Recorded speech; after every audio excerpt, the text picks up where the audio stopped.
if you haven't been to one of these before, where we get back from the DR, you don't know that sometimes this can go long, and so I just want to kind of get started right away, so that we have the greatest opportunity to be able to share. Here's Isaac. Everybody give a hand for Isaac. There he is. All right. So whatever questions I have all night, Isaac starts. So just yeah, Isaac, why don't you share share about the meals and how you were impacted by the food. I'm just kidding. Isaac was the last one at the dinner table every time. We learned that he chooses food extensively, but has good digestion, and it also makes it so that, as far as asking for volunteers to do the dishes afterwards, somehow he's always still eating. So anyhow, we're going to start. Praise the Lord for the trip. It was wonderful. God did some awesome things that we expected, but other things that we could not have expected. And so he is always faithful and good. And one of the things, my hope is that you sense not the kind of the total thing of what each of us say, but what God did, orchestrating the whole thing. And that was absolutely true. So let's start out asking this question. What was the highlight of the trip for you personally? If anything kind of stands out as that really impacted me, or that it was one of the most significant things that I can remember, what would that be? And so when you're ready, ask for the microphone.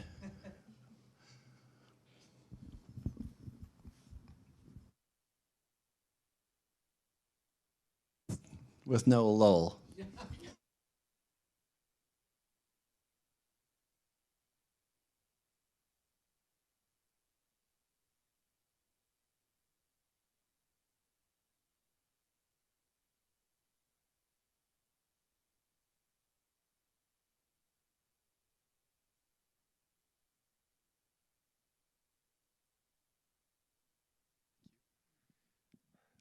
Something that probably had the most significance, or the most significant event for me on the trip, uh, was we were out sharing one day.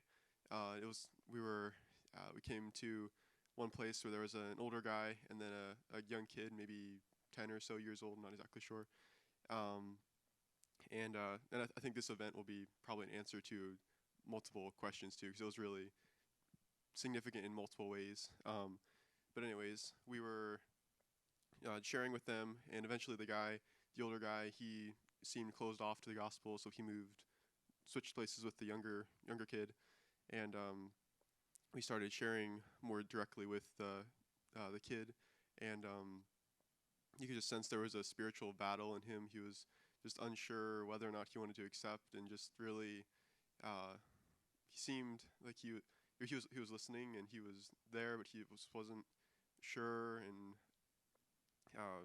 we were talking to him and praying, and eventually, though, he made the decision to accept the Lord after a long spiritual struggle, and it was just so cool to see his countenance change, and just really true, or really, you could really tell that there was something different in him, and we came across him the next day too, and it was something that lasted, and it was cool to see that he was still that way the next day.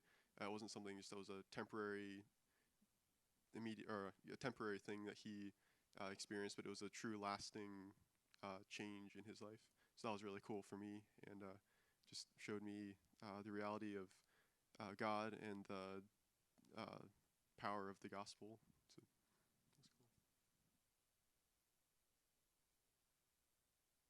So I'll just add to that the next day, his friends were there, and we had a conversation with them about, sharing the gospel. And then I can't remember, one or two of them accepted the Lord. Three? Three accepted the Lord the next day. And then he was like beaming, like he was there, like watching his friends come to the Lord and just like affirming what we were saying. And it was just like multiplication right in front of us. It was awesome.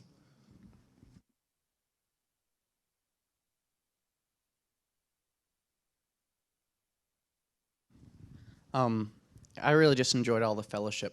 It was very, you really feel in the Lord's presence while you're there, and all the spiritual warfare makes his presence even more real, with all the different things that were not supposed to happen in my mind, really drew me closer to him, and all the fellowship and seeing the believers down there in the church who are truly believing and really, really on fire for him was really, really impactful for me. So I'd say what was most impactful for me was this one day. It was me, Landon, Paris, and Wes. We climbed to the top of this huge hill, and as we were climbing up the hill, I remember I turned to Paris, I think, and I said, what if we're climbing up this hill and there's going to be nobody up here, and there's no reason for us being up here. And when we got to the top of the hill, there were multiple houses, but only one house had anybody in it. And it was a group of four women and one baby. And it so happens that three of the women spoke Spanish and Creole, but the one was Haitian and spoke only Creole. And we also happened to have the only translator who spoke Creole. The three women who spoke Spanish were saved, and the one Haitian woman was not. It was pretty clear to me that these three women had never once spread the gospel to this woman, never said anything to her about Jesus Christ. She knew who he was, but not the acts he did, what he did for us. And this just resonates within me, and I'll remember it as an encouragement to not do that. That if I see someone who doesn't know the gospel, to speak on it and say something to them, because somebody else might not.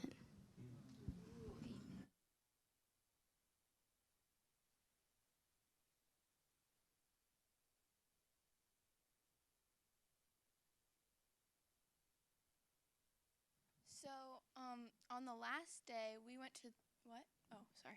On the last day, we went to the boardwalk, and we were sharing with a few people. And one of the guys we came across, he was like sitting on a moped or something.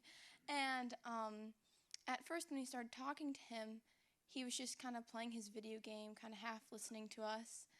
And then after a few minutes, he put it down, and and we weren't even sharing with him that long. It was like, I think Landon and Mr. Steve were sharing with him, and it was just like maybe 15 minutes they were sharing, and he was like, okay, I'm ready. And it was really cool to just see that, because everybody else, it was just like they're very hesitant to make that decision. But you could tell the Lord had been like working on his heart for a while, and he was just really ready for that. Just to add to that, we were, our translator came up and usually is the one who like introduces, just says, hey, like, can we talk to you, and they'll talk for a minute or something, and then he'll say, okay, let's share with them. And this guy, he our translator had talked with him, and then he looked at Steve and he's like, hey, what's your name in English? And so, oh, okay, so he knows, a little bit of English, and not to ask somebody their name in Spanish. And then the conversation went, and he was really fluent in English. And so I was like, wow, he knew how to speak English very well and understood it. And so we were just able to share with him in English. And yeah, like Claudia said, I mean, it was right off the bat, he was just, you could tell he wanted it. He wanted to know the Lord, and he just had like just a desire for it. And really, his countenance was changing even as we were like just speaking to him of who God was, just his love, and his desire to have a relationship with us. And I think before we even like shared every point of the gospel, I really do think that he came to the Lord knowing that he was a sinner and he wanted him.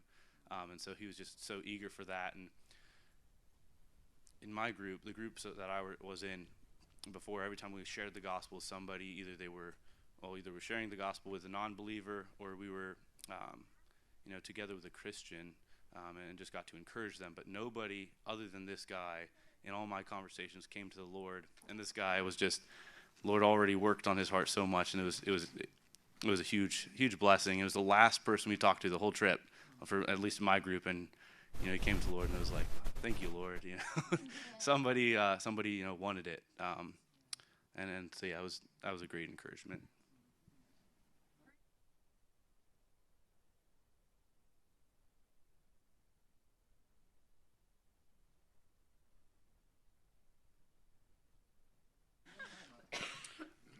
Yeah, I said, we're casting the line and, fishing for, we're fishers of men.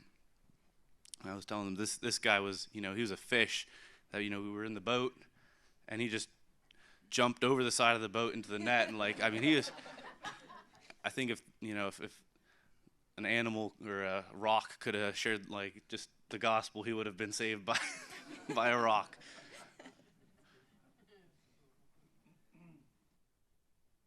Me, the most impactful moment was also at the boardwalk. I was in a different group of Pastor Harry, Mr. West, and then Lydia and I. And there was this guy we met there who, he said he was a pastor for 10 years. But 5 months ago, he left the Lord just because of something, I guess, a lady said to him that offended him, and therefore he left the Lord. And so we were just talking with him, trying to figure out, what happened, why, and at first he just seemed a little hesitant. But then after we finished talking with him, he wanted to accept the Lord. And so we prayed with him, and probably the most impactful part of that conversation was after we prayed. We gave him a Bible, and we just looked at him, and he was just weeping. And it was so cool to see the Lord working in him like that, so dramatically that he would just be brought to tears. So yeah, that was really impactful.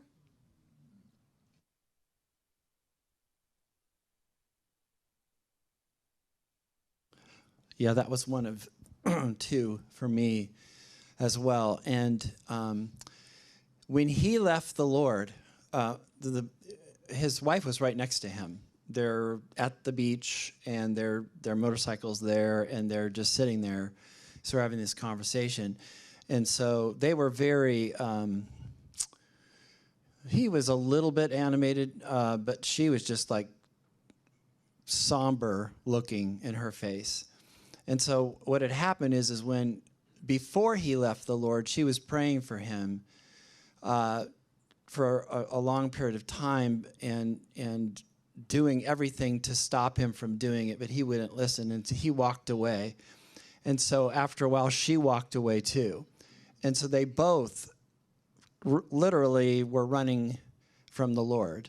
And they both also it was a foregone conclusion. They just didn't want anything to do with what we were saying. And so it's one of those times where you think to yourself, we're going to have a long conversation here, but nothing's going to be any different. And then in the process of that conversation, myself and Lydia both at the same time felt the Lord prompting our hearts to talk about Jonah, and Jonah running away from the Lord and what happened and things. And so I actually brought that up.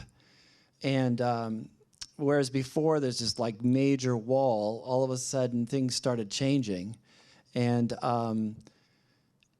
he started softening his heart. His heart was started to be softened, and he began to listen to us. And then kind of both of them at the same time, when she saw him where he was at, she started softening her heart.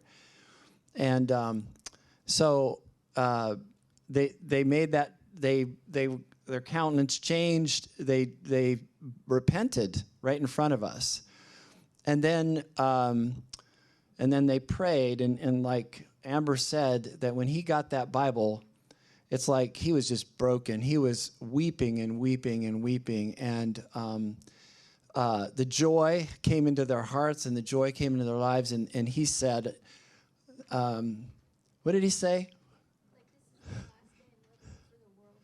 This is the last day that I'm living for the world. And so praise God, you know? It's just so awesome.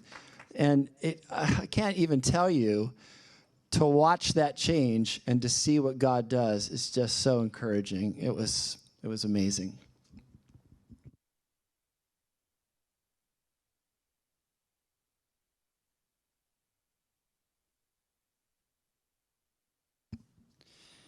So this was an interesting trip, I think, from the sense of, at least based on what I heard from a lot of the groups, was that a lot of people, when we would share with them, even for a while, when you would get to that point where you would feel like they're going to, accept the gospel and believe in the Lord, they would say, no, not right now. And it's after, sometimes 30 minutes, 45 minutes of talking to them, and it was consistent.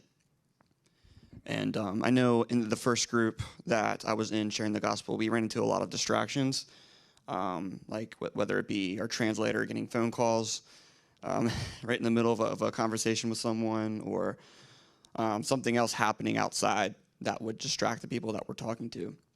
And I remember one guy in particular, actually, that we were talking to. I believe it was the second day, and he did tell us that he didn't have a lot of time to talk, but you could see kind of in his countenance that he was genuinely listening to what we were saying and thinking it over. But the interesting part about that conversation is that when I started it, I asked him, like, do you know who Jesus is? And he said, no, I don't. I have no idea who Jesus is. And I was first taken aback, because that kind of like kills my whole script that I enter in with. It was like I wasn't really quite sure what to do. So we went through the gospel with him. Eventually he had to go, which was unfortunate. And we were going to continue on, I believe. We were going to continue walking down the main road. But behind us on the kind of a side road, this little alley, it comes up a hill a little bit, comes this woman. It was just before we prayed for him. Was it just before? Just before we prayed for him, yeah. Yeah, okay. We had prayed for him, like you said, and then she was coming up, but we were kind of trying to walk the other way. And she was trying to, get us to come to her, and it happened to be this man's wife.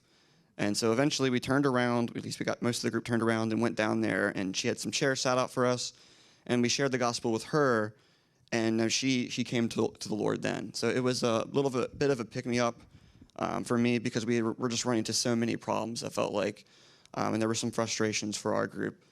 Can I add a second one? Oh, are you kidding? No. Okay. And we usually go to the park every year and just to share the gospel with people. And this time we did like a skit instead, and my heart maybe wasn't in the best place to do this skit, because I thought it was a little cheesy, and it was kind of just like a sorry, Pastor, I thought it was kind of dumb. I didn't do the skit. Well. But we did the skit a couple times, and then we didn't really have much we didn't have a way to really amplify his voice, so he was like shouting, and Vicente was translating as well, also equally as loud, at least as loud as you could do it. And in my mind, sitting kind of in myself a little bit, thinking like, this is really really dumb. This isn't going to work. But before you know it, after you gave kind of the call for anyone who wanted to come and accept the Lord, there comes one man who's like selling some like toys and stuff like that, and then here comes another person and another person and another person. And to me, I could really just hear the Lord telling me at that time, it's like, it's not about you at all. I don't need you. I can use even the cheesiest of things, which it was. But so that was cool. I think it really. Well, I didn't think so, but. To me, it encouraged me, because at least it built up my faith a little bit, to remind me that we serve a real God who's very much able to use small things in the minds of someone like me who's going to try to logically approach things. He's able to use like the lowly things just to bring people to himself because it's him, it's not the thing that we're using. So I wasn't, yeah. Yeah, you can clap. I was wondering, what were you wearing that night? You were wearing black? Oh, he was in the skit. Did he tell you that?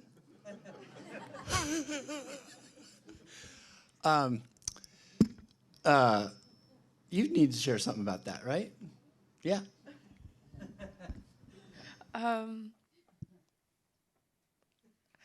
Well, I guess I actually was thinking about, as Noah started to share, what my mindset and heart was during that time. Before we went, I thought, you know what, like this skit really shows the spiritual aspect of things in an unbeliever's life, and just kind of how they're bound to the things of this world and how the enemy has control over them. And I thought maybe that would resonate with the people there more than it did. We did the skit for Light the Night, and I thought maybe it'll resonate more with the people there than it seemed to here in York. But then when we got there, there didn't seem to be very many people, or there was a bunch of people and they were like far away because there was like this fight happening. And so the police went to like break up this fight, and I thought there's all these distractions happening, and nobody's probably gonna watch this. And then some people went around to say like, hey, we're doing a skit in a few minutes here, and so then we did it 2 times in a row just to like try to get people's attention. And by the end, like people had watched, and then as Pastor Harry was speaking, I had the same thoughts, like nobody's hearing him. And then the guy who was selling toys, he walks up and he's on the same platform area that Pastor Harry and Vicente are speaking, and he's waving his toys around. I'm like, great, this is just a distraction, and the enemy's trying to distract from what he's saying. And I was kind of annoyed at this guy for like walking around and waving his toys around, and then when Pastor Harry invited anyone to come up who needed it, that man who had the toys raised his hand and turned around and walked over. And that really was like a check about where my heart was. And it was the one person that I was like, oh, this guy just is trying to distract from what's going on.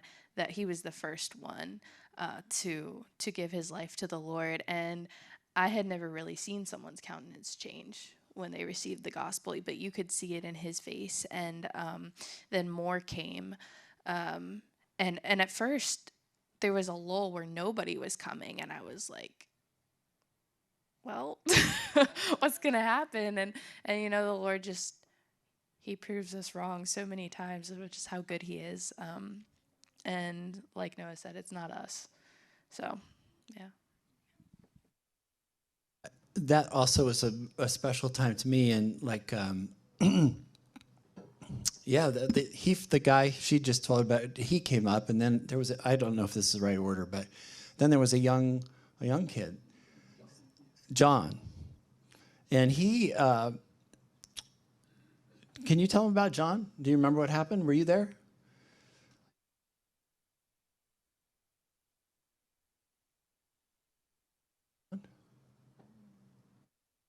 So he came over to me after he talked with you and Vicente. And so I was with the translator trying to speak to him about just kind of our relationship with the Lord. And I gave him a Bible.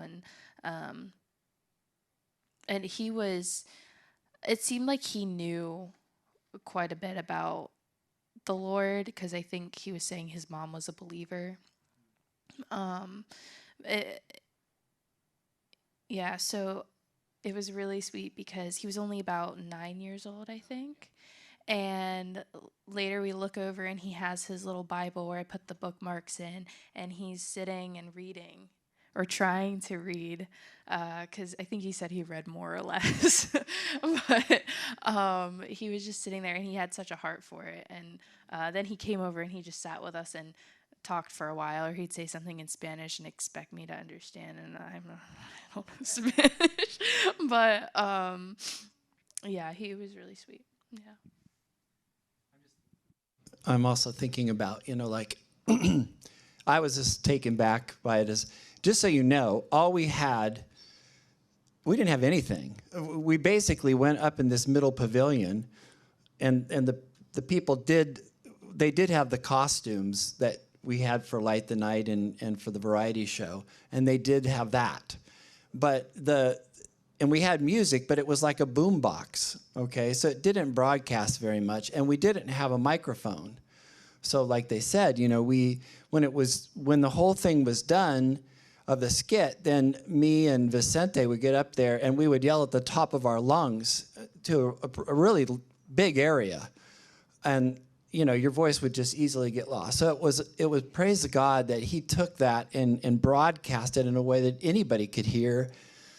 And so in the future, we're going to try to have a microphone, and we're going to have a way of having music louder and everything, but God didn't need it for this trip. And just one other person that I'm thinking of, several people got saved. One, there was a couple that came up, and he initially was more interested than she was, but both of them right there and then asked the Lord into their lives. And then a guy was struggling. He responded. He came up and listened to us, and then we presented the gospel, and he was very interested. He wanted us to pray, but he wasn't ready yet. And he said something to the effect, and this happened quite a bit, something to the effect of he's not going to make the decision because he needs to prepare himself more, and that he needs to address some things in his life. And so I tried, as the Lord led me, to say, hey, you don't need to change yourself first. Ask the Lord into your heart, and then he'll change you. And I came at it from a lot of different angles, and he kind of got it. And then I just thought of what someone shared with me a few years ago, which I told him right after. I'm sorry if this is kind of like a cheesy illustration, but it might help you. And I said, okay. I said, if you go fishing, do you clean the fish before or after you catch it? And he said, oh, well, you clean it afterwards. And I said, exactly. God needs to catch you, and then he'll clean you. You can't reverse that order. And like his face went, and that seemed to be the thing. He said, you know what? I want to accept the Lord. And so he came into the kingdom. So, and he was transformed right then and there by a cheesy illustration and a cheesy skit.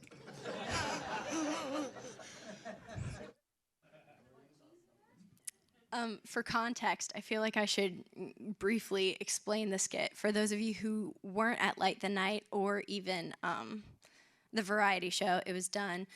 Paris walks around as just like a regular person trying to just live her life.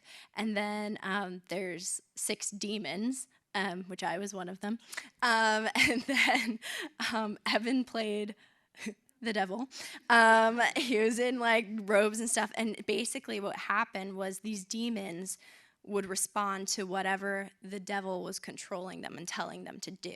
And so they turn on Paris, and they have these chains, and they wrap her in them, and they're shouting at her, they're pushing her around, they're pushing her down, she can't get out. And then Jesus walks up, and like all the demons fall down.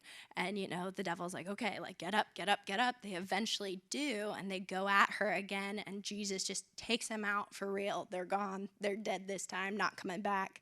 And so, the devil just goes right for Paris and is like pulling her, and she's trying to get out herself.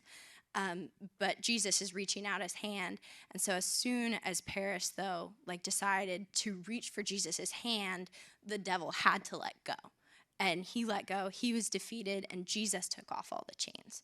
And so that's the context there of that. And I feel like it was just so cool because like everybody was sharing, like, you know, will this work? Will this be something people respond to? Will this be something they relate to? Like, I think something that was really impactful for me this trip is just seeing how much the people there, whether they already knew the Lord or not, understood spiritual warfare. We heard a lot of stories of people having like visions of demonic things. This one guy, we actually went to his home. He invited us in and gave us chairs, and we sat and we were talking with him and telling him about Jesus. And he said, after we were sharing with him, he was saying, you know, this is great timing because I had a vision like the other night where I had been drinking and I had come home and I laid down on my couch and my spirit left my body and it went to the ceiling, but it couldn't get past the ceiling. Like it couldn't go to be with the Lord.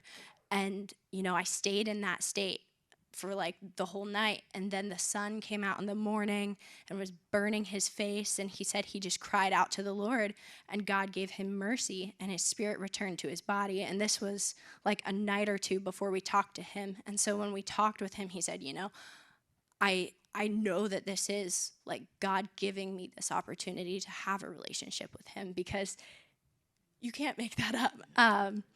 And another one is another woman we talked to. She had been having visions maybe for like a week before we were there talking with her about these kids in her neighborhood being chased by demons. And just they were, you know, tormenting her. And these visions just kept happening every night, these dreams, until the night before we talked with her, they stopped. Because she had been praying then for her neighborhood, for those around, just that, you know, God would protect them. And so, like, you know, God answered that, and she received the Lord as well. But it just, yeah, praise God.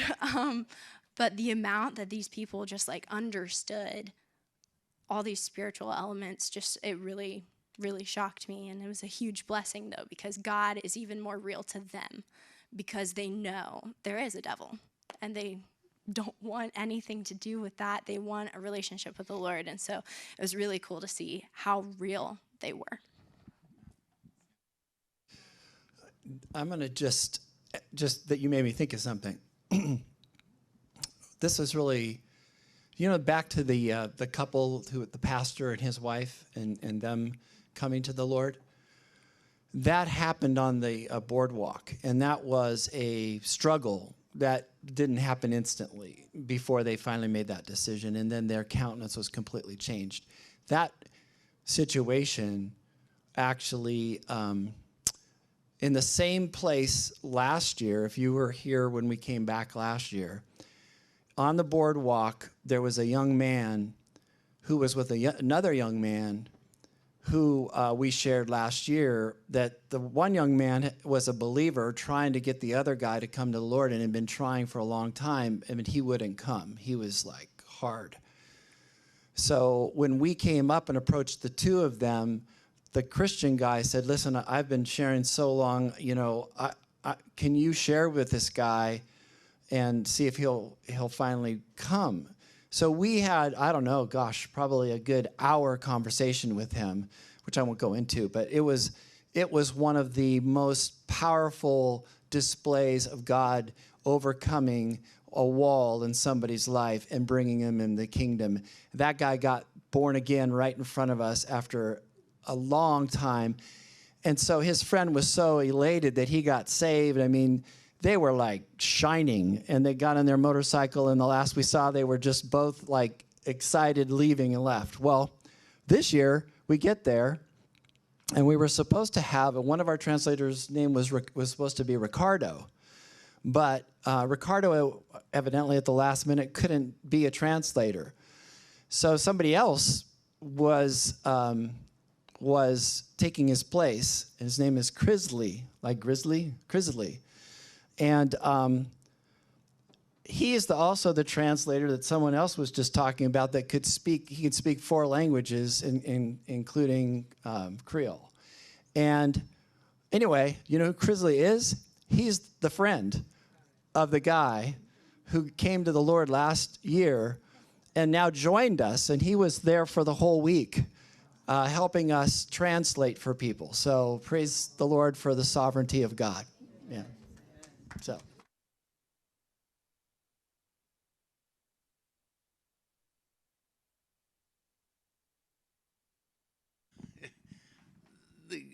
When we were, the first meeting, it's related to this whole thing. When the first meeting we had for prayer, or maybe it was the second one, I don't know, we were praying quite a bit. And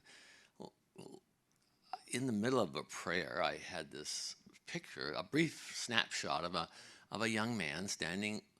He had a blue shirt on, but very handsome young man standing across the road. I didn't realize that road is the road that runs right in front. And as I looked at it, I went back to Pastor, and I shared with the group, I'm not sure this is from the Lord at all, but I did have this picture of this very handsome, charismatic young man standing there, and I don't know what it means or anything. And then that first day when he showed up, and there's this charismatic, very handsome young man, he's 19 years old, Chris Lee standing, I said, Pastor, that's him. That's the person I saw in my dream. It was a really amazing thing, and yeah. Yeah. Can I share a couple other things? I just, of course, my first time being over there, and several of us, I wanted to go because there were so many other young people like me going this time.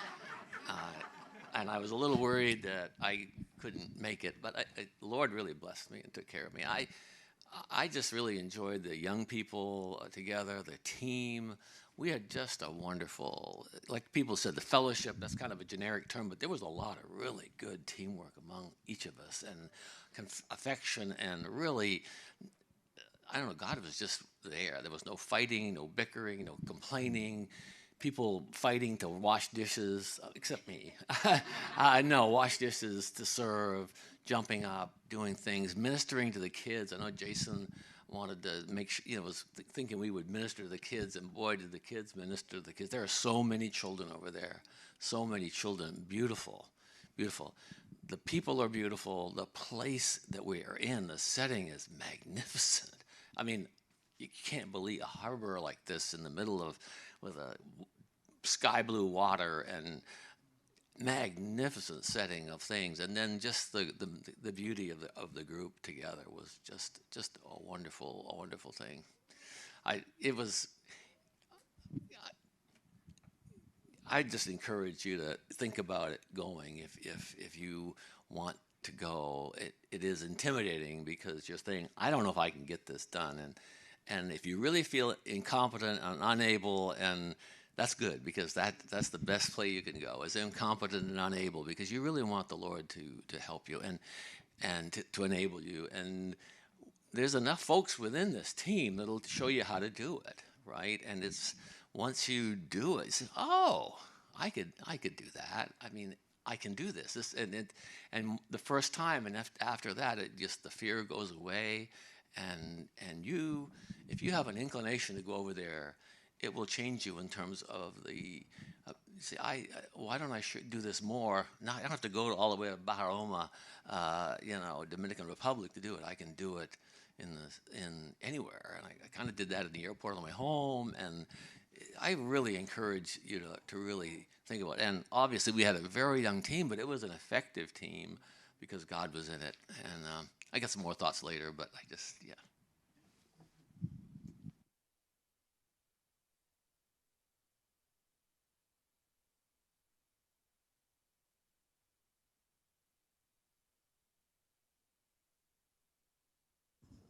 Yeah, just like just hearing the word go out to people, just regardless of whatever the response is. It's good that people get to hear the word and understand, because maybe not everybody knows or understands. And really, some people did understand the gospel, but for one reason or other, I mean, they believe who Jesus is and they believe about the gospel, but they're just, whether it's sin or some people, I'm not sure, might have had different ideas about knowing Jesus, that wherever they get the ideas from whether it's they're taught that they have to maybe be good enough or live a certain way, or they just think they're not able to do it. But a lot of times sharing scripture with people help them understand about the finished work of the cross, and then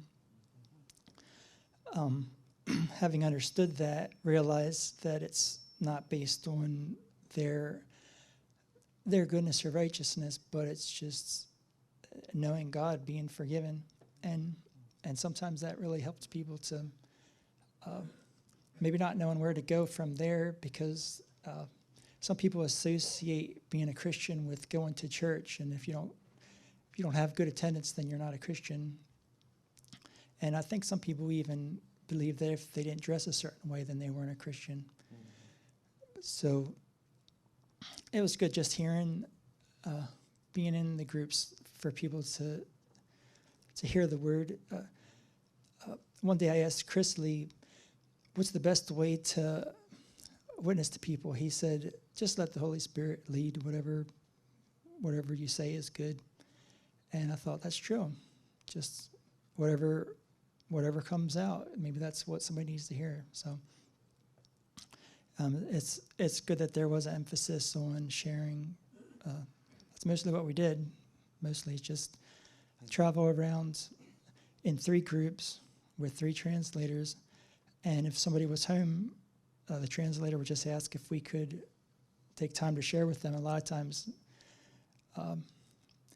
people just were so welcoming to come in and sit. They would often stand and we would sit. And oftentimes one person would begin and share, and then other people would join in. And sometimes the people would join in, talk. Oftentimes they're very honest, just say what they think, just as they are. Like maybe 3 people would say, we're believers, and she's not. Oh, okay. They just say it like it is. Or other people would say, no, we're not Christians. One guy was a Jehovah's Witness, and we talked to him for a while. Sounded totally like a believer at first, but then when he said he's a witness for Jehovah, we were like, what? What's that? And then Chris Lee explained. So we talked to him for a little while after that too. And different times, you never know. You do have to take your time with people, because a lot of times they're not really in a big hurry, so they're willing to have a conversation and share. Very open, it seems.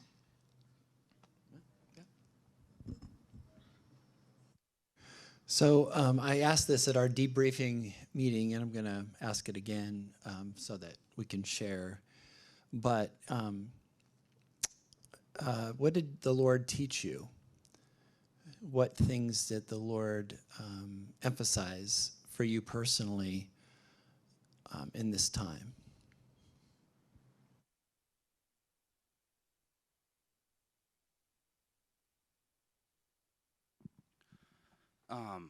That it's not our work, but it's His work, and it's His purpose, and we can make our plans or expectations, but really He's the one who has the works. Jesus says that He only did what the Father was doing, and like that it's what God's doing that we're doing, and it's.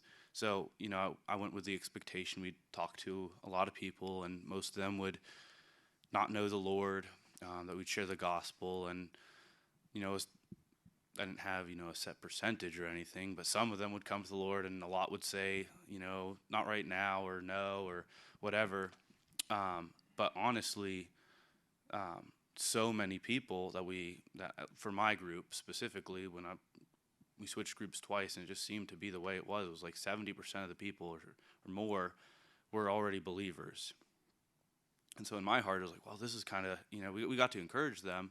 And, a lot of them were not really close with the Lord. They had drifted. They weren't really where they wanted to be with the Lord. They weren't really in the Word at all. They weren't, in fellowship, going to church or like stuff like that. And so we got to encourage them and, just share with the heart of God with them, and just encourage them, come back to the Lord. The Lord wants fellowship. He wants you to know Him. It's a relationship. And so that was, honestly, a lot of what we shared in my groups. And it was kind of discouraging to me because I was thinking, man, like, nobody's coming to the Lord. We're meeting these other believers, but the purpose that the reason we came is to share the gospel and that people would, come to the Lord and that wouldn't have known Him. And like I said earlier, it was only the very last guy that, came to the Lord. But just looking back, it was the Lord's purpose. He had people that He wanted encouraged. We shared the gospel with, a lot of people too that didn't know Him, and thoroughly shared it with them. They nothing withheld, and they said no. But even that, is it's the Lord's purpose. We're just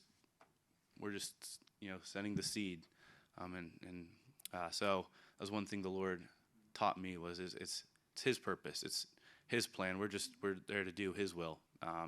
Even in our day-to-day life here, it's His will. It's not what we are. It's not to meet our expectations. It's to do what He has to be done.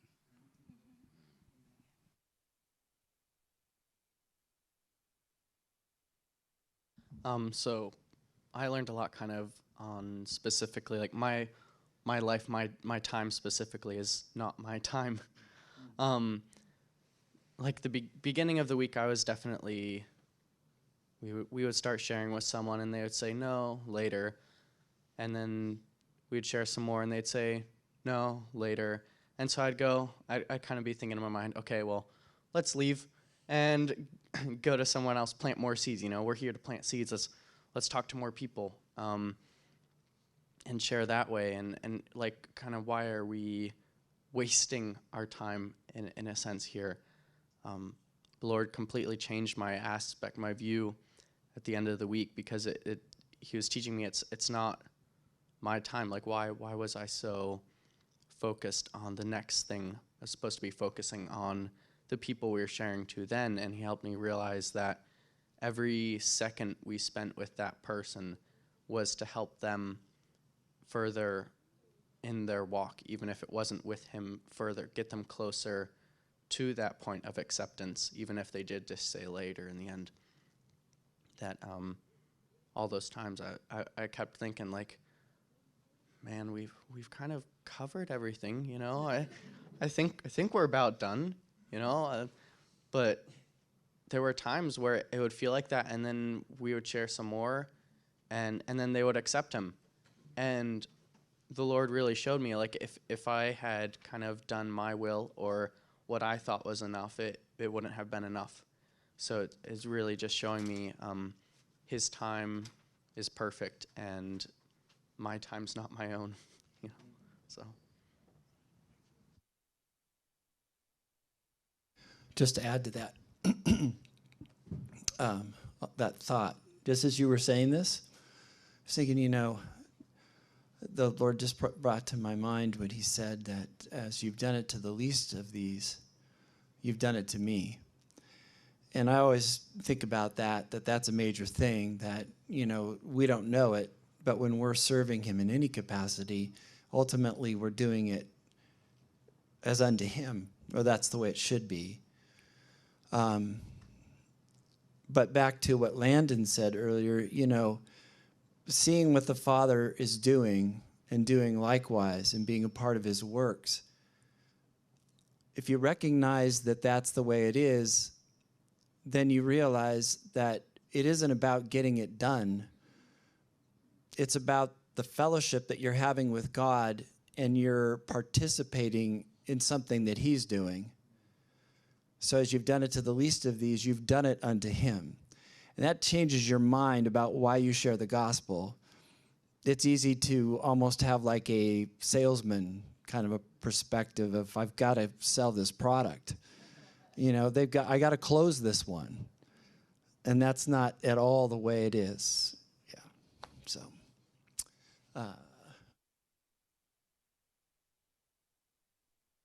So something that the Lord really taught me through this trip was just that I need to trust Him. Going on to this trip, I had like a lot of doubts as to why God was calling me, because I just let my perspective of myself kind of limit what I thought the Lord could do and how much He could use me, because I thought that, my mistakes somehow hindered God from using me. And so He taught me that, those things, they don't hinder Him, and that I need to trust His will and trust His plan.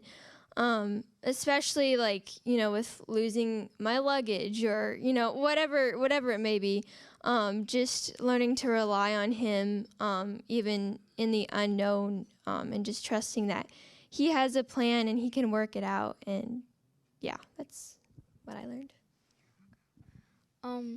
Mine's actually the same thing as Amber's, to trust in God. I wouldn't say it's something new that He's just teaching me, but rather something He's reinforcing in my heart and in my life. Before we left, I was very scared of spreading the gospel. It's something I've always stood timid to. And I was just worried that I get to these houses and to these people and I would say the wrong things or I wouldn't know what to say. And I actually spoke to several people on my own accord who were praying for me. And as we got to these houses, I had no fear in my heart. I was not afraid. And I didn't feel pressured to speak like I had to, but rather when I felt that something was weighing on my heart to speak on, I would. And it wasn't something that I was afraid of anymore. It came naturally, easily.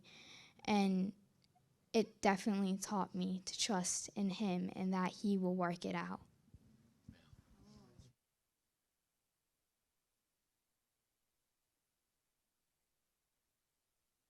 This came to me this afternoon. We didn't really do it in the prep session, but I think about all the souls that we got saved, and that's just the main thing. That's the main deal, right? But I think it's even as wonderful as what was going on in us, what was God was doing in us. And I think about Pastor. I think this is his 13th trip, but I was thinking about God. Jesus said, go into the world and make disciples. Well, we were making disciples of these new believers, at least starting out in it. But the other thing that was happening, it was making me a disciple doing this. And of course, I'm kind of on the senior end of the disciple scale, but I mean, old age-wise. But I was thinking about just the value of what all of this young team got out of this. God is making disciples out of this team. I think the example Pastor Harry was giving us and showing us how to pray before the meetings and during and after, evangelizing himself, learning obedience, being baptized. My granddaughter, Christiana, was baptized. I mean, this time, serving the poor, how to deal with spiritual warfare, how to serve when it's hot and it's smelly and you're dead tired and you're thirsty and you want to go home and your feet are dirty. But there was also this love and joy, and you kind of get tired and then you would be refreshed by somebody encouragement in the Lord. It was a wonderful thing. And to me, if you had to pick the church, it's 2025, but the 2035 Calvary Chapel York will be led by these people right here that learned discipleship on this mission trip that you sent us on. You built the church, and Pastor Harry is teaching us how to follow Jesus in the purest, most in the raw frame. I mean, when you're sharing the gospel, sitting in dirt, watching chickens run by, motorcycles going this way, and just the melee of life. Late luggage and bad food, and or actually we had great food. I don't mean that, but bad. Just all of the hindrances that you would expect to find in life.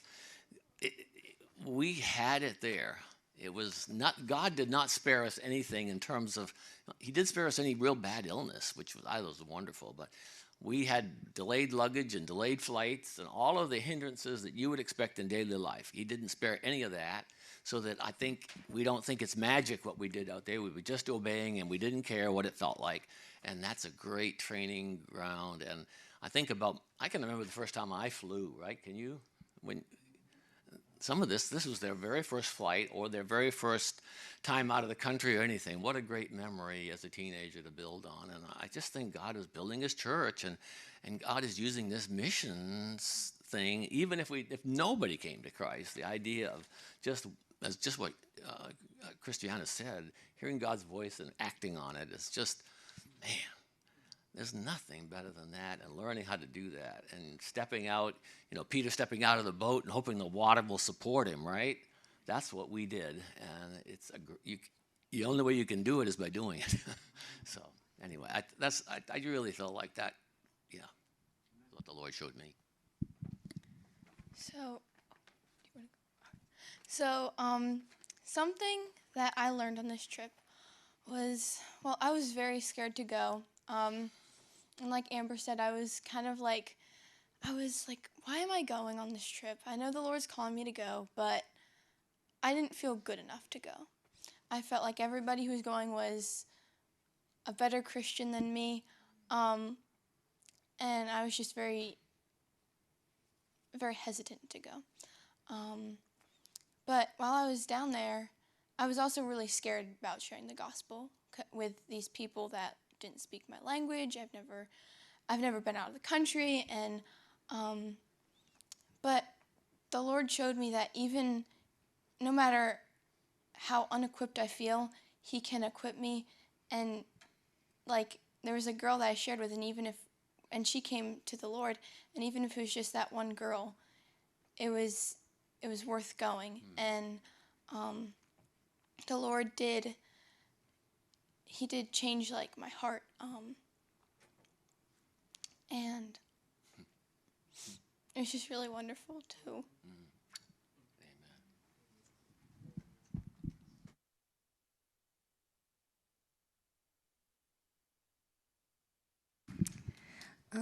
One thing, because Pastor Harry said this is a question he asked us in the debriefing meeting. He said, hey, you might not know yet what like God is teaching you, but like you'll know after the trip too, like what this was all about. And that actually happened this morning. So every morning of the trip, we had time in worship together and time in the Word together. And Pastor Harry was teaching us through 2 Timothy. And it's kind of crazy because we went through chapter 1 and chapter 2, and then on Sunday he taught the congregation through chapter 3. Well, I was like, sitting down for my quiet time this morning, I'm going to finish chapter 4, and it was in chapter 4. Verse 1, this is 2 Timothy chapter 4, verse 1 through verse 5. It says, I solemnly charge you in the presence of God and of Jesus Christ, who is to judge the living and the dead, and by his appearing and his kingdom, to preach the word, be ready in season and out of season, reprove, rebuke, exhort with great patience and instruction. For the time will come when they will not endure sound doctrine, but wanting to have their ears tickled, they will accumulate for themselves teachers in accordance to their own desires, and will turn their ears from the truth, and will turn aside to myths. But you, be sober in all things, endure hardship, do the work of an evangelist, fulfill your ministry. And I think the Lord just really, really challenged my heart, like, okay, for this trip, there was a lot of preparing. We had meetings. We would pray extensively for all the things we could even think would happen or go wrong. And just like, it felt like in season. This trip felt like in season, but out of season, we're to still have that heart to evangelize, to serve the Lord, to be obedient to what he has for us. And so I was just really challenged in that today. And I think that's exactly what the Lord wanted to teach me.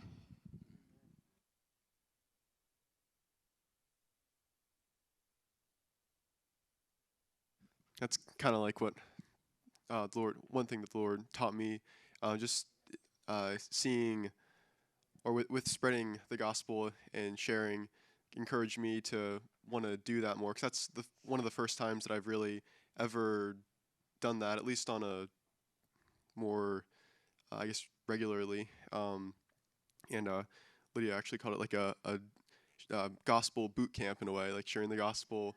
So, yeah, just really purposefully doing that. That encouraged me to want to do that, and just that it's not something to be afraid of, but it's just sharing a message with people, and it's just a really important, and it's a good thing to do. So I was just encouraged to be able to.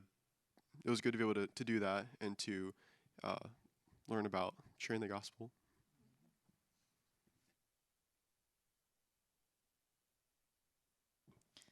Yeah, I think that was a big thing for me too. Is I used to think that sharing the gospel, I felt like it was like a duty, like I had to. And in a way, was like responsible for other people's souls that I hadn't shared the gospel to. And it was really like a lot of learning. I mean, I learned before this trip, but also on this trip, just how much it's working. We're being used as vessels by the Lord, and He wants to do this with us. And like He's not just sending us out alone on something like really hard and scary. It's His work, and He wants us to be with Him in it. And so one thing is going out, like Steve said, is it's hot, it's sweaty. I didn't realize your ankles sometimes will swell up from all the walking you're doing. It's like your feet hurt, and it's not easy ground that you're walking on. Like some of us were like slipping down the hills because of all the pebbles rolling out from under our feet. And sometimes I did have that thought, like, okay, how much longer till we like go back? And for the first few days, I was like almost ashamed to say it, but like my heart was kind of in that mindset of like, okay, yes, I'm glad we're out doing this. I'm glad we're out sharing the gospel, but like, when are we going back? And it was just a time of the Lord teaching me what it looks like to have a willing heart to go out, and that He works with us very gently sometimes to just show us where we are and what needs to change, and that like He's the one who changes it. And like Lydia encouraged me to just bring it to the Lord, and He gave me the encouragement I needed to give it up to Him. And when that did happen, the next 2 days there was more of a boldness to speak as well, because like it's not okay, I'm going out to fulfill this obligation. It's like before I genuinely wanted people to come to the Lord, but it was more like he changed my heart in how I saw going out and witnessing to the people around us. And like Landon said, there were a lot of believers already that we came across, and no one that I spoke with in my group personally came to the Lord, but and so that was part of like the discouragement the first few days, was like nobody is giving their life to the Lord. Like it was really hard, because like you tell them everything and they would understand, and then they'd say nope, not yet, and you just want to say why? Like, you could like die tomorrow, right? Yep. Yeah, and you wouldn't go to heaven? Nope. And you don't want this? Nope. And it was just so hard. But realizing, I think that's another thing, is it's not us that can convince them, and it has to be the Holy Spirit. So that's another thing I learned too. So.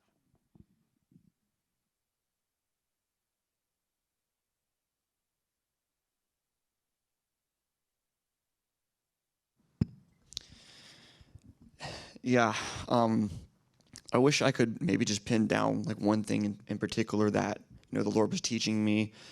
I think it's probably more so a continuance of what he had been teaching me leading, up to the trip. Yeah, I think like what you would expect coming into a trip like this, like a missions trip, is a big deal. Is that you'd be probably doing your best with the Lord, leading up to it. You're on fire and you're doing great, and it's not exactly, where it was for me. So I found, I guess, myself struggling pretty much in every area, whether it be like work or just like different emotional things. And so coming to the trip, I was a little worried about how I would do. Because we have a younger group, and then in one of the DR meetings we had an agenda, and Pastor Harry put like on there, so Noah and Landon are like the leaders in a sense. I was like, oh no, like I can't really hide. And so the first day of sharing, it felt a little bit like it wasn't very fluid. It wasn't very smooth for me. And then I had 2 younger people in my group, and then one who was not so young, but it was the first time on the trip.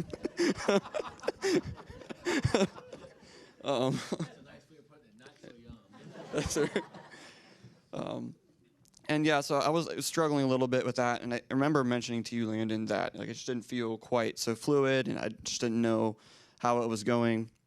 And I'd been reading through this little book that we got at the men's retreat called Let Go. And he constantly talks about, he talks about in there about self-love and how that needs to die, and how we shouldn't be, reasoning people. If you're constantly like in your head and you're reasoning, it makes it very difficult to hear the voice of the Lord. And so I found that to be very much true during this trip.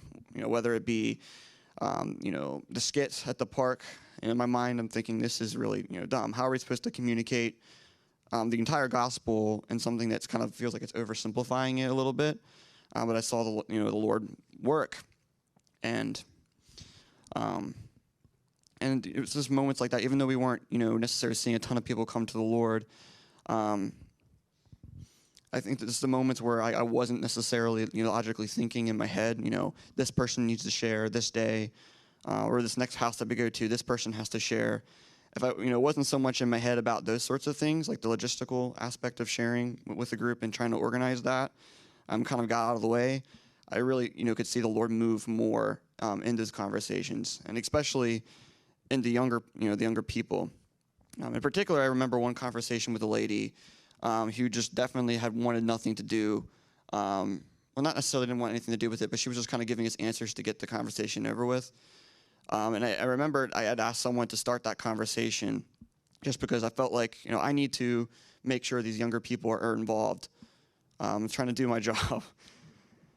And I felt, really bad about that afterwards. But later on at the, at the boardwalk, I guess, we were sharing with someone. And I remember in particular thinking, like, I feel like the Lord really wants this person to share with this lady that we were going to talk to. And it really seemed like once, that door opened and that we started sharing with her, that the Lord was really working through that conversation. And that just really encouraged, my heart. It just reminded me that it's not about, my designs in my head, what makes sense as far as when this person says this, you respond with this answer, if that makes sense. My mind can work that way. I shared 2 times. I started the conversation twice, so someone else needs to start it the 3rd time. And I think really the Lord was just teaching me just to be simple and humble before Him, and to even enjoy it, even enjoy sharing the gospel for Him. Even if someone's not coming to the Lord, you're not seeing those results. I can have a joy in my heart because I know what the Lord's done for me, and I love Him, and I want to do things for Him as well. And that was kind of part of my message, the devotional that Pastor Harry forced me to give. But so it's not really exactly one thing that I could say that I learned. It's maybe a continuance of what he had been trying to teach me leading up to the trip, and I think he definitely used it, the trip, to kind of encourage and point it out, I guess, different things. There are probably a million things he could have taught me during this trip. So.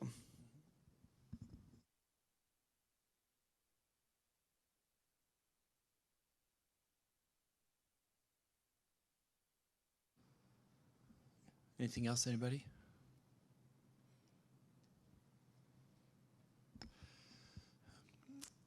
I introduced this the same way in our debriefing meeting because it's hard for me to even say, because like, when the Lord's teaching you something, you don't necessarily have it together as far as what he's doing. But I will just say that something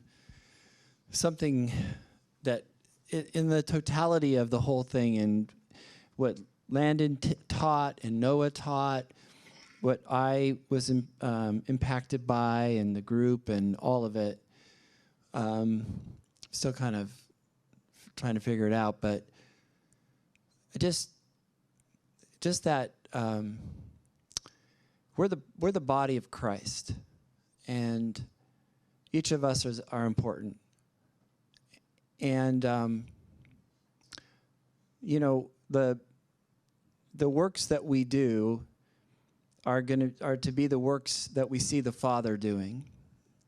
And then I think it was you, Lan, I'm not sure. But yeah, someone shared about we are his workmanship, created in Christ Jesus for good works that he prepared beforehand that we should walk in them. So it's not like we're walking in something that hasn't already been thought through. It's already been thought through. And then you meet that. And then, like I said earlier, the joy is you're doing what your master told you to do, and you're in sync with him, and you're walking with him. So that makes it less needed that you have the results, because you're just being faithful to do what he wants you to do. But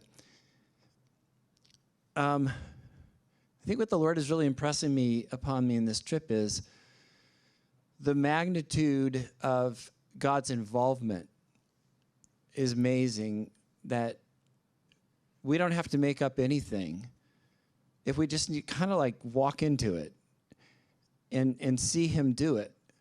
And so even like on Sundays, shared those 2 videos on here. And, the moving of the Holy Spirit. Every time I go to the DR, the Lord impresses upon my heart a little bit more, kind of like, get out of the way. I'm doing something. Lean into what I'm doing.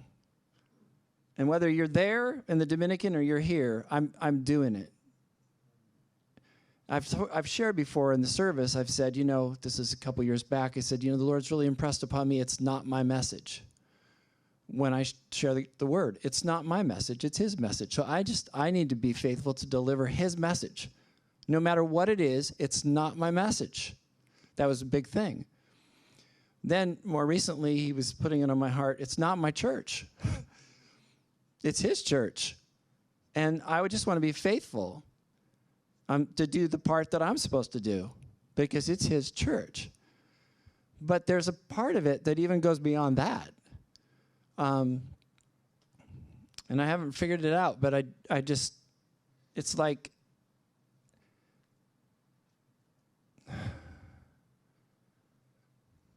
one of the things that we said in our meetings together is, doing this takes your head and lifts it out of the mire, and you see what really matters. And one of the challenges afterwards is to keep your head out of the junk, to realize. And what it really demonstrates, and I think a lot of them are trying to say this too with me, is that it's like, God's real. All of this stuff, kingdom of darkness, kingdom of light, struggle, spiritual, forces going against you, it's real. But God is real. And God is he's already in the future, and he is faithful to fulfill what he said he would do. And if we trust him, can anything stop you if you trust him? No, absolutely no. We've had things like losing the luggage, and then yesterday, it's weird that it was yesterday, 2 people arguing on the plane, And all of a sudden, all we know is well, okay, we just started a taxi. The pilot comes on and says, well, we're going to stop because there's been an altercation here on the plane, and the police are coming, and we're going to just park here, and we'll wait for the police, and then they'll remove those who are in this altercation, and then we'll go on. That's all he says. So you want a little more information? So, everybody's looking at everybody else like, who is it? Is there smoke rising somewhere? What's happening here? And I'm the leader, so I figured I probably should seem calm.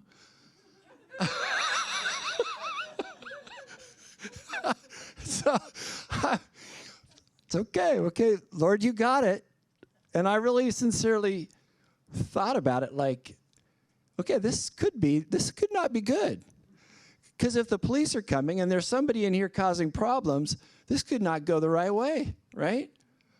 So, okay, Lord, you've been with us through this whole trip. You're going to be with us now. So as, different ones were looking at me, there wasn't fear in my eyes. And I think, if they don't realize that possibly could happen, that's good. But the truth is we can count on the Lord. And so we just waited, and they had us park someplace out away from the terminal.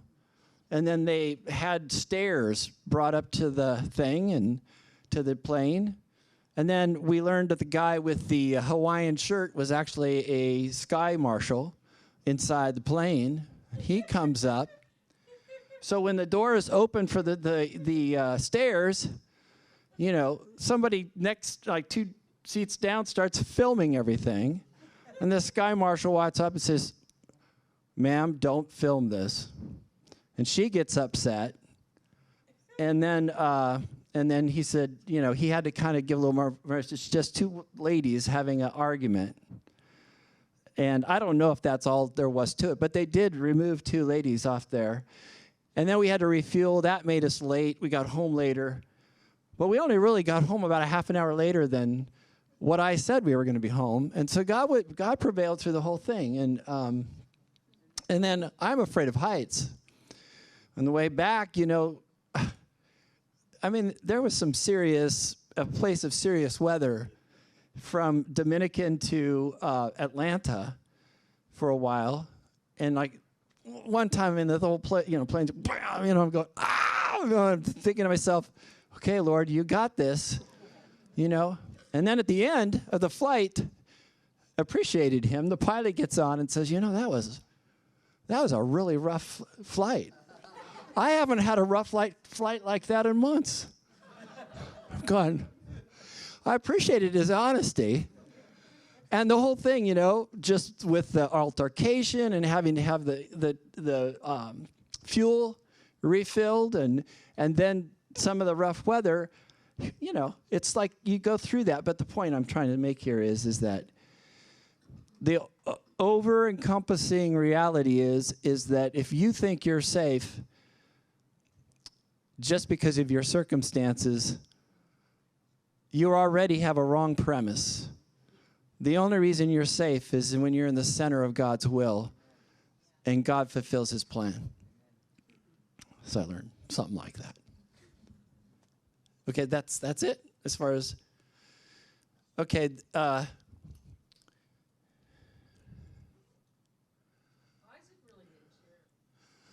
He did it? He did a couple times. You said what you learned, right? Yeah. I want to say this one last thing. I'm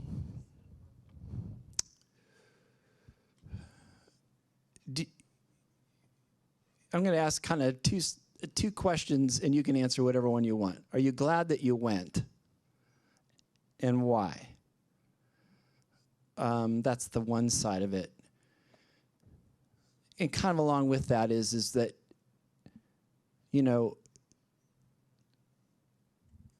does anybody have anything that they want to give an encouragement? You went and you want them to know such and such. This is the last thing. So anybody?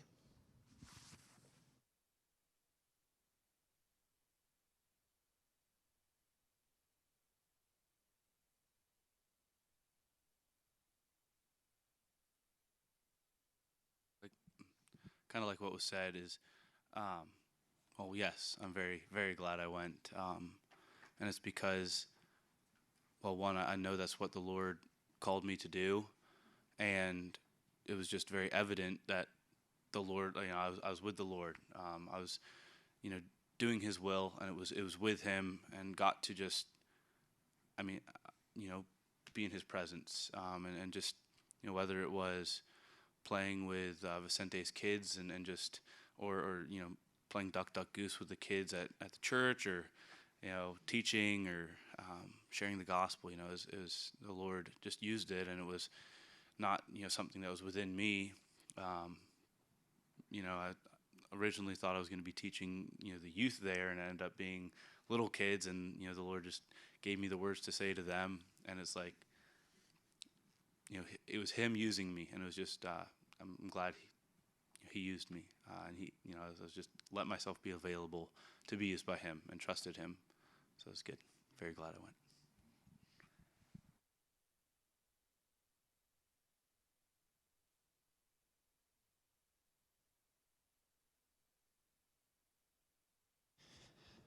I'm definitely glad I went. I think some of my favorite things about this trip is, one, just being with other believers every single day of the week. It's something that's not in my norm day to day.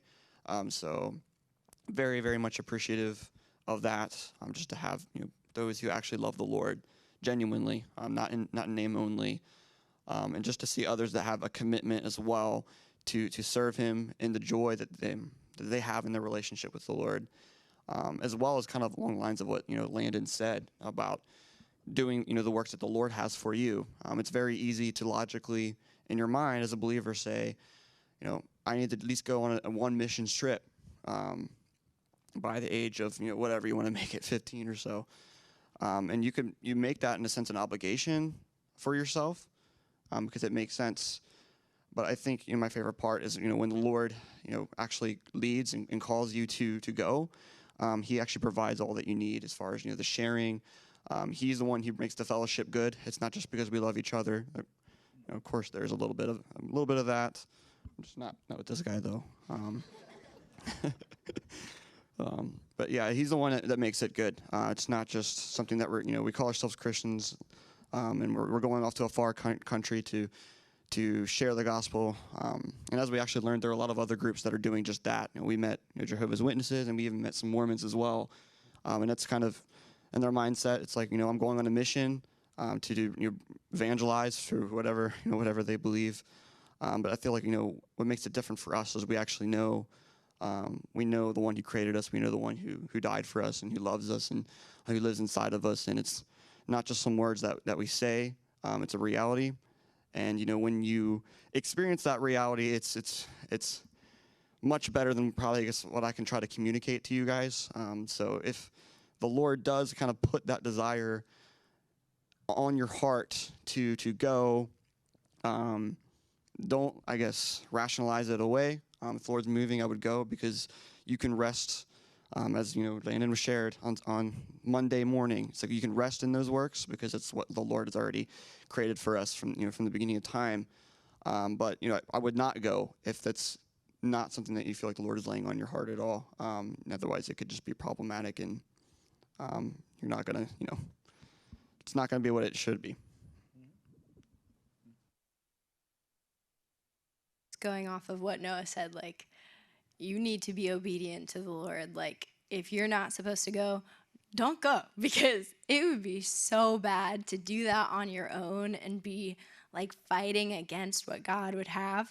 And in the same manner, if you're supposed to go, because that was me this year. Like, I had gone before, and I was like, I go through a lot of spiritual warfare every year before this trip.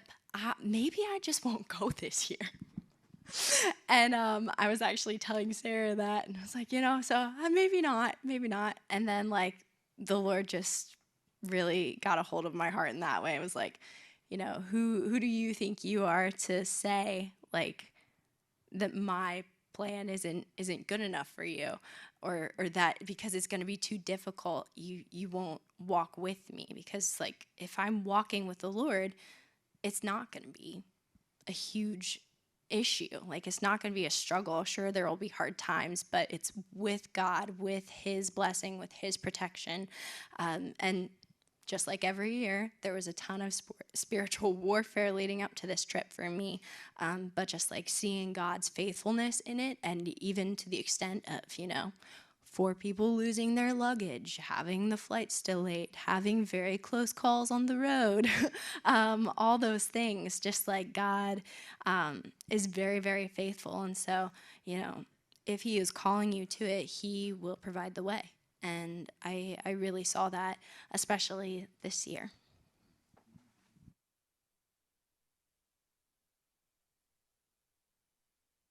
I'm definitely very glad I went on this trip because I just learned so much about who I am as a person, but more importantly, who I am as a Christian. And I was really forced out of my own comfort zone on this trip, but in many good ways that I am blessed to be forced out of, and just learning new things and becoming a new person as a whole. But then also I saw the people of the Dominican, and I realized that you don't really need a lot in your life in order to be happy. These people over there were living with virtually nothing. They were so poor. Their houses were basically tin boxes, and they were so, so happy. They were so nice, and they were so welcoming and so open and accepting, and they didn't need much to be happy. All they needed was themselves.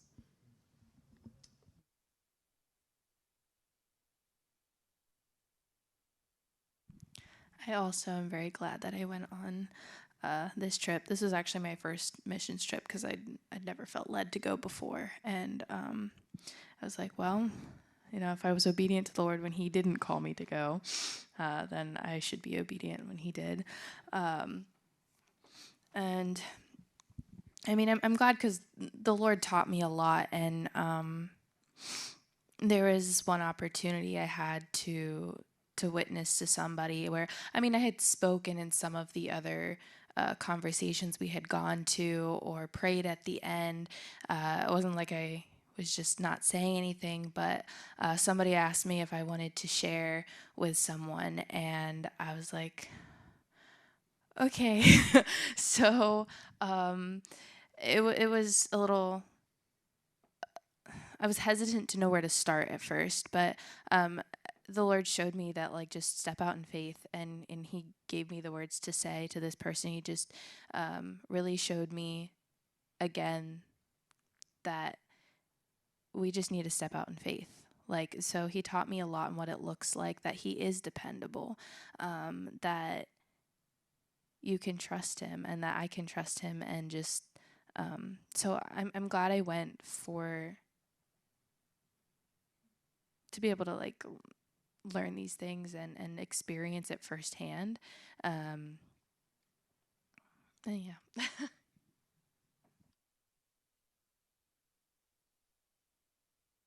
So I am very glad that I went. Just so thankful for the opportunity that I had to go. And just thinking of how I was before the trip, at one point I just started to doubt my calling. Like, is God really calling me? Does he really want me to go?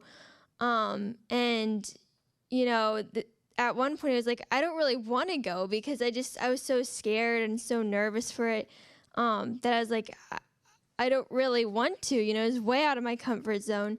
But I'm so glad that I did, because, you know, just thinking about how it would have been if I hadn't gone, and hadn't been obedient to his calling, there'd been so much I would have missed out on. And just seeing the Lord working in other people's lives, but also using mine. And yeah, it was just such an awesome experience. I'm so glad that I went on. And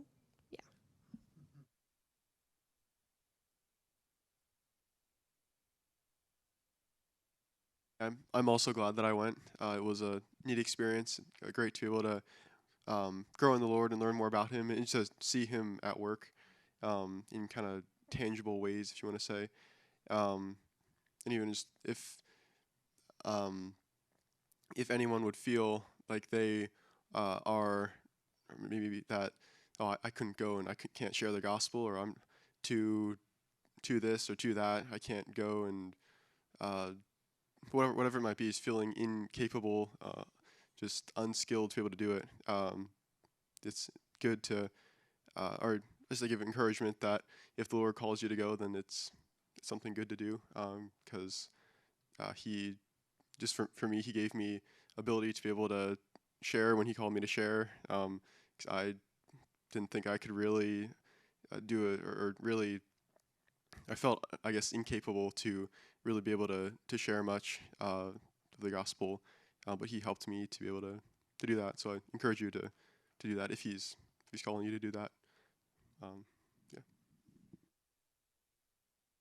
What I have is kind of an encouragement, and also another thing God was teaching me. I feel like I was led to share this tonight. So just kind of, God's plan is so much bigger than anything I had ever figured. Like, so many things happened that I wasn't sure of why they happened, and looking back, some of them make sense. Others, I still have no idea why they happened, but I know they happened for a reason, and all those rejections, in the moment they were rejections, and I know they happened for a reason. And just in that trip, they happened and made the times that people accepted so much sweeter, and made that so much more wonderful than it ever could have been. If everybody was accepting, that would be wonderful, but it made it a lot more special to me, I guess, to have just those few people accepting Him, and just all these things that seemed to go the wrong way in my rationalizing or my very limited knowledge of what in my mind should have happened, and how it didn't go how I was planning. And that just really helped me realize kind of my plan is not a plan at all. It's God's plan is the only plan, and it's far beyond what I could ever understand or know. So, yeah.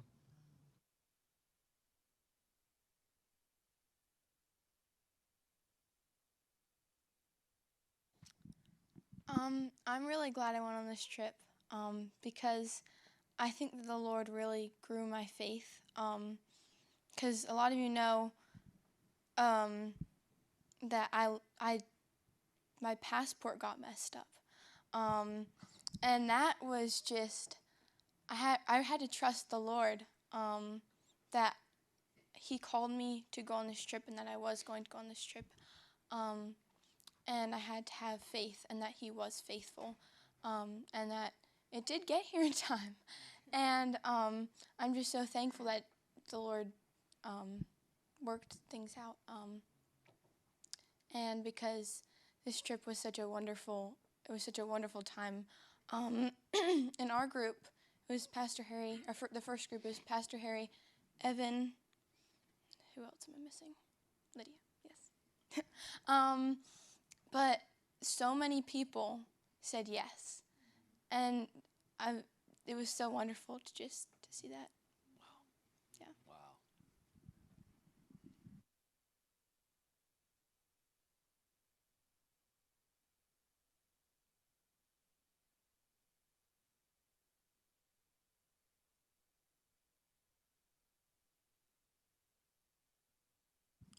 I don't know, I just feel prompted.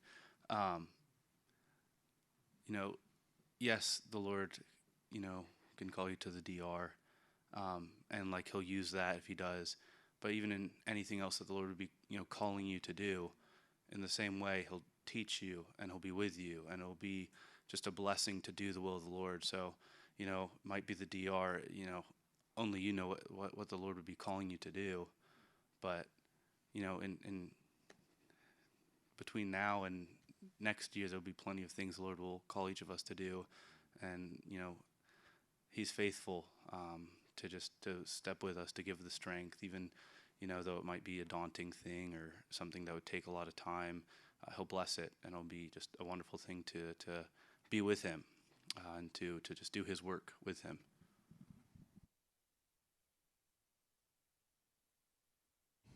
I was going to say what Claudia said, to see those yeses, man, to see somebody go from darkness and kind of in a way empty eyes to see their hearts change right in front of you. What a privilege that is, just to be able to watch it happen.